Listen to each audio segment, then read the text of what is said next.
bolang bayi minta tolong, kayaknya tak boleh minta tolong, kayaknya liu hang andung Leni lah. Lah yuk gimana cara Leni ni?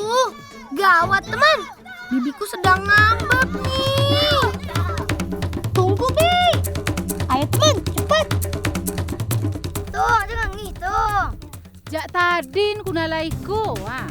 Ubai minta tolong tak titi je liu adik kau maunya usik. Nah, ini apa yang hendak aku? Aku minta tolong ambil teruk biru, ndak teruk biru. Halang, waduh, kita dah parak air nak tu. Sebiru ada luar. Oh, yuk ya, parak sini yuk. Yuk, boleh pergi mah. Syukurlah kalau terong Belanda sih, aku tahu tempatnya. Tunggu apa lagi? Ngebolang yuk.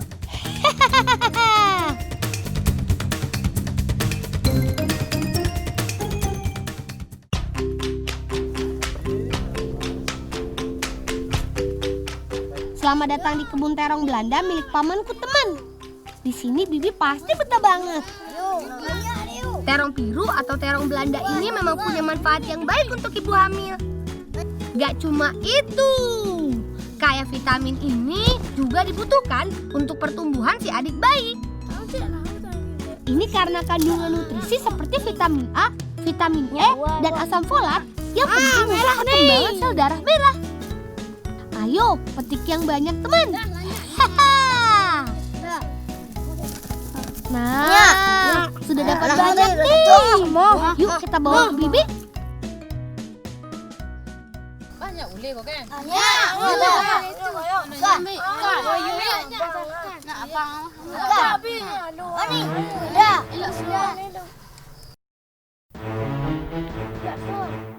Halo, Sur. Dulu sudah. Dah dah. Mana? Itu kan aku. Kundak kuwe. Talam. Tak ada halian dia dulu. Tu kau do tahu ikut seradiku kau nak ambil aku tahu. Talam dah. Madu kau mantan you tu nak nak ulu you tu. Dia mau ulang mina. Oh? Sabar ya teman. Mungkin karena ngidam kemauan Bibi jadi susah ditebak.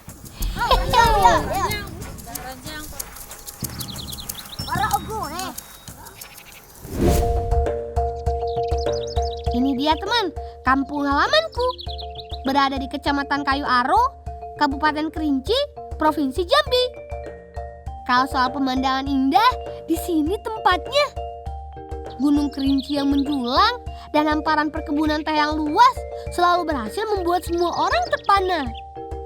Hebatnya lagi, perkebunan seluas 2.500 hektar ini adalah kebun teh tertinggi kedua di dunia setelah kebun teh Darjeeling di Himalaya.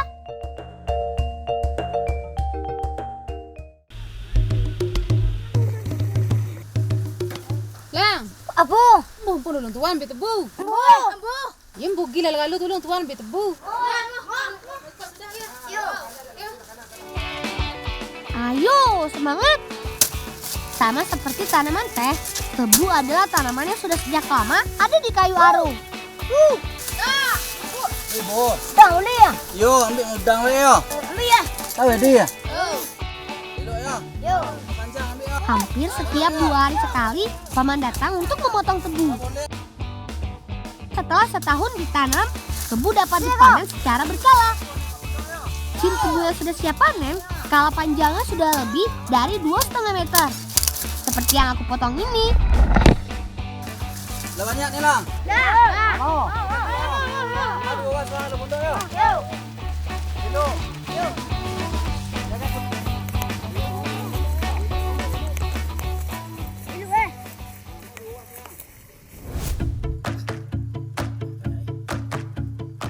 Teman, setelah dipanen, selanjutnya batang tebu digulung memakai kiling. Kami juga menyebutnya kelang. Alat peras tebu tradisional ini memanfaatkan tenaga jawi atau sapi. Uniknya, si sapi sangat patuh. Ini karena mata si sapi ditutup terlebih dulu.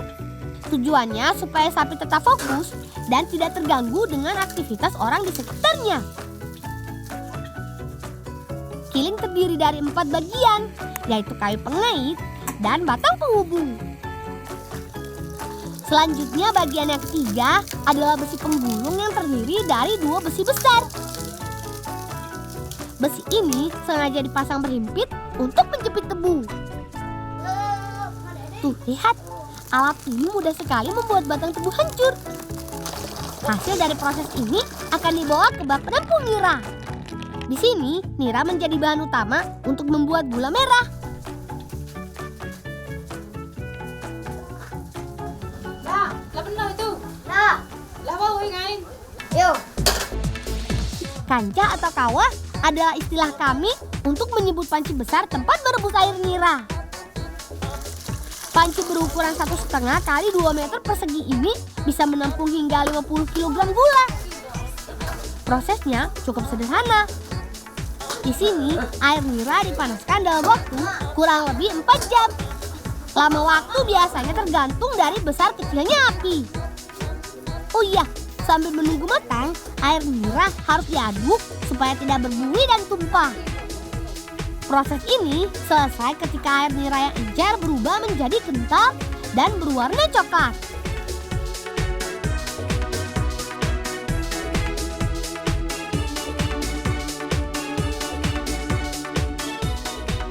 Ini dia hasilnya. Dalam waktu yang singkat, gula cair ini harus segera dituang ke papan cetakan. Iya, memang harus cepat, karena gula akan mengeras ketika dingin.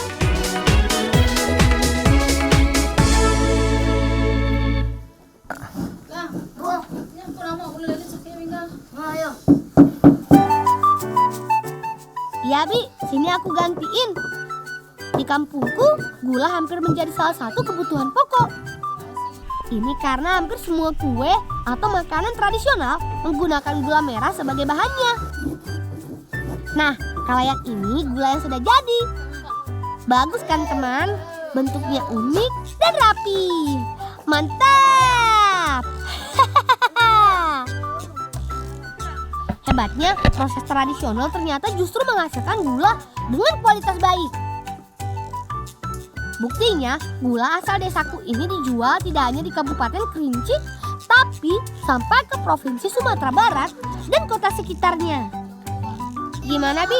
Sudah isi berapa keranjangmu? 2, 3, 4, 5, 6, 7, 8, 9, 10. Yo, Amak lupa lah. Mana amak kena? halo, Mak. Apa ya? Ada gaya kakak. Si Abi bisa aja.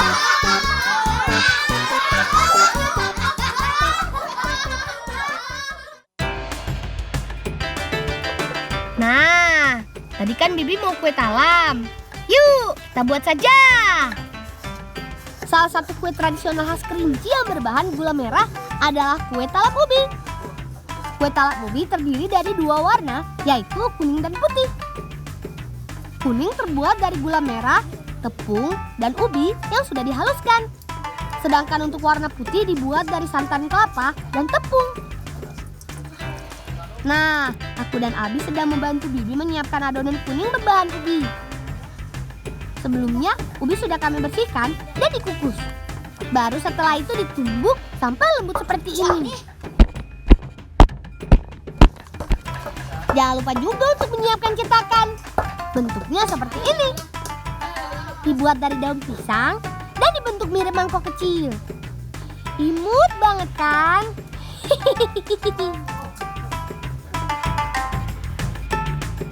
Nah, terong Belanda. Ya, karena rencananya kami akan pakai potongan terong Belanda sebagai pemanis kue talam. Penasaran dengan hasilnya? Yuk, kita lanjutkan. Sekarang Bibi sedang membuat adonan dengan mencampurkan ubi yang sudah ditumbuk dengan tepung dan gula merah. Adon terus sampai merata.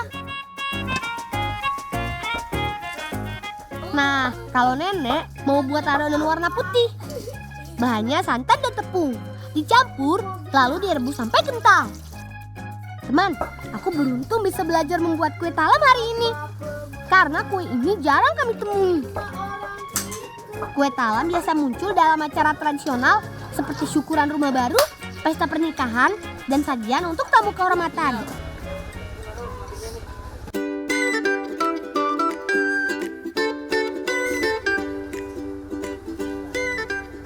Nah, sepertinya sudah jadi nih. Sekarang tinggal dikukus deh. Dengan api besar, kue talam bisa diangkat setelah kurang lebih 15 menit.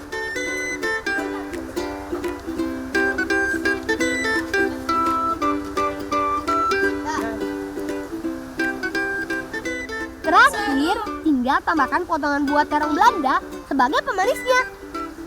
Mantap!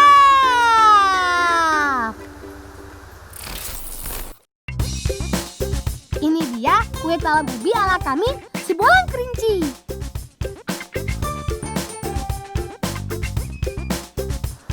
Selamat makan! Rasanya legit dan gurih banget. Kalau teman-teman di rumah ingin membuat kue talam, juga bisa dibuat dari bahan singkong atau labu. Selamat mencoba!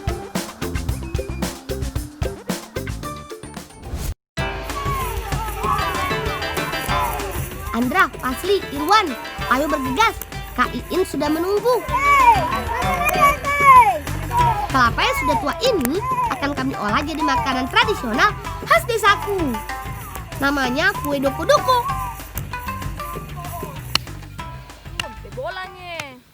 Oh iya maralau. Weh Bolang. Maiko, nena pokola kapai ko. Sigai mongol so ko jo. Ner kalguna. Palena. Bolang yung bumola nena lo, nena pokola kapai ko. Oh iya, lana pamene na kaluku. Udah sitem bawa le. Oh indra budaya. Torai. Talam Bolang, talam lah ko banua, talak kabo bepa. Oh iya. Yuk, tunggu apa lagi? Kita buat kue doko-dokonya. Pertama, tumbuk tepung berasnya.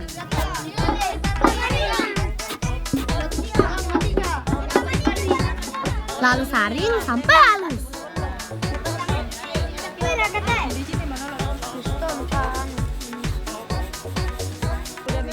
Sudah cukup nih teman. Yuk kita lanjutkan prosesnya. Siapkan bahan lainnya seperti gula merah, garam, kelapa muda, dan kelapa tua. Potong gula merah kecil-kecil. Lalu parut kelapa tua supaya bisa dijadikan santan. Selanjutnya kelapa muda yang sudah diparut campurkan di penggorengan bersama gula merah. Aduk-aduk sampai merata ya teman. Andra, jaga apinya, jangan sampai mati. Nah, tunggu sampai matang deh. Sambil menunggu gula merah dan kelapa matang, santan kelapa tuanya direbus sampai berbentuk mirip aci. Aduk-aduk terus ya, supaya tidak menempel di pancinya. Kita bikin adonannya yuk. Tepung berasnya sudah halus, masukkan sedikit air secukupnya saja. Aduk sampai mengental. Kalau sudah, tinggal campurkan pewarna alaminya deh. Aduk lagi sampai berubah warnanya. Pewarna alami ini terbuat dari daun pandan, wortel, dan kayu sapang. Gula merah dan parutan kelapa yang sudah disangrai dibentuk seperti bola pingpong ya. Jangan terlalu besar, agar bisa dibungkus dengan adonan tepung beras tadi. Seperti ini teman. Yang rapat, jangan sampai ada lubang. Bisa-bisa waktu dikukus berantakan jadinya. Proses selanjutnya, campurkan santan yang sudah direbus sampai tenggelam ya. Baru deh bungkus dengan daun pisang. Andra, Fasli, Irwan, bikin yang banyak ya. Pumpung Bibi tadi bikin adonannya banyak. Hihihihi. Sudah dibungkus semua, barulah dikukus.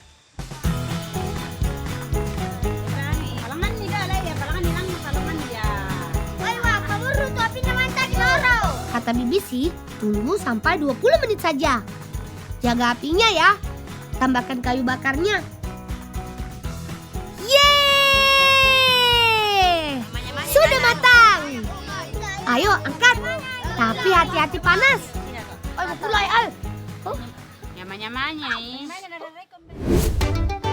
Tara! Ini dia kue doko-doko, makanan khas desaku. Kalau di tempat kalian mirip dengan ketimus ya. Ayo teman, langsung aja makan kue doko-dokonya. Rasanya enak, kenyal dan manis.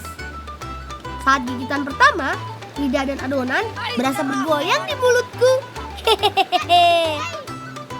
Ayo teman, habiskan. Mubazir kalau tidak habis.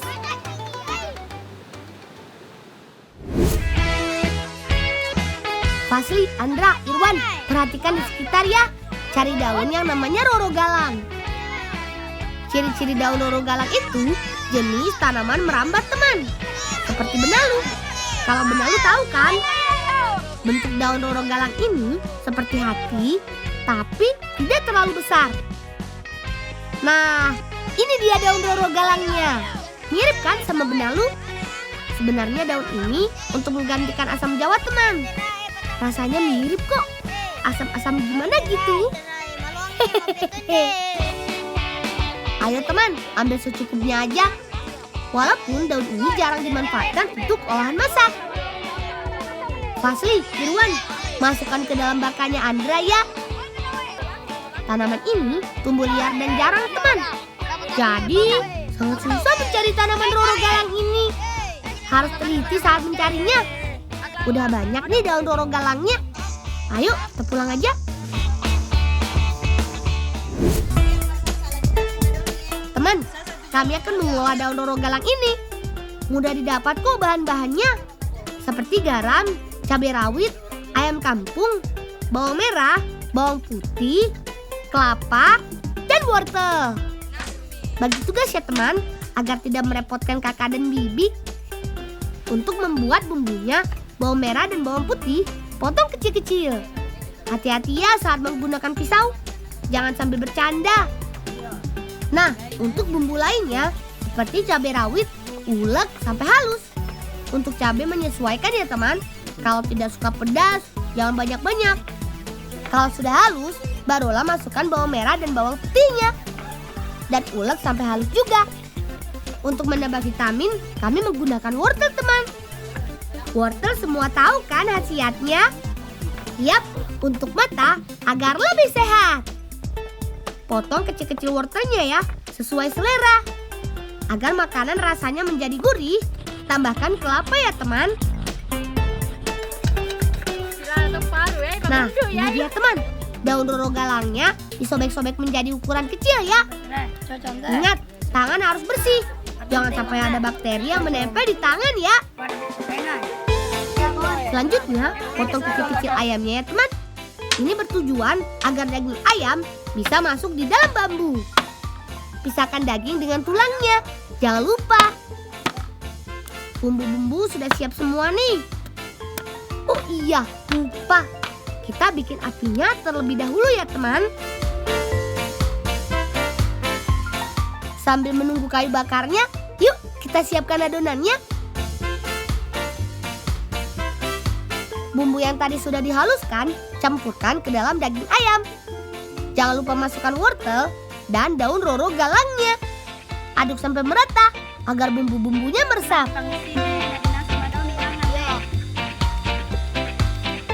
Jadi deh, tinggal masukkan ke dalam batang bambu. Masukkan air terlebih dahulu ya teman, agar tidak keras dagingnya dan mudah dimakan. Barulah masukkan daging yang sudah dibumbui. Nah, saatnya untuk membakarnya. Ayo kita bakar semuanya. Semakin banyak, semakin nikmat untuk dimakan. Perhatikan ya teman, kalau sudah gosong bambunya, segera balik.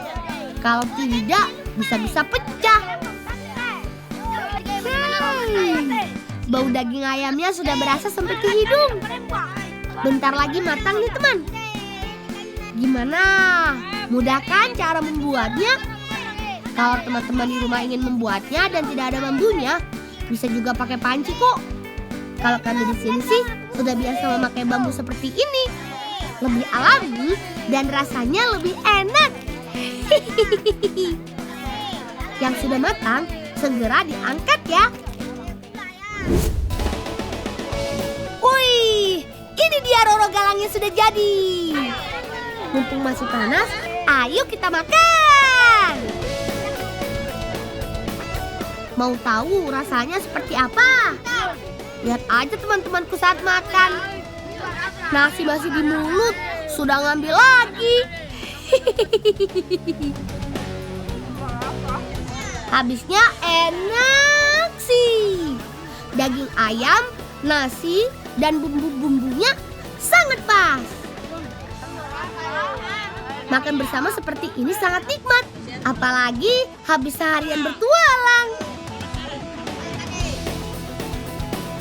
Nah, semoga petualangan aku dan teman-teman hari ini bermanfaat untuk teman di rumah ya.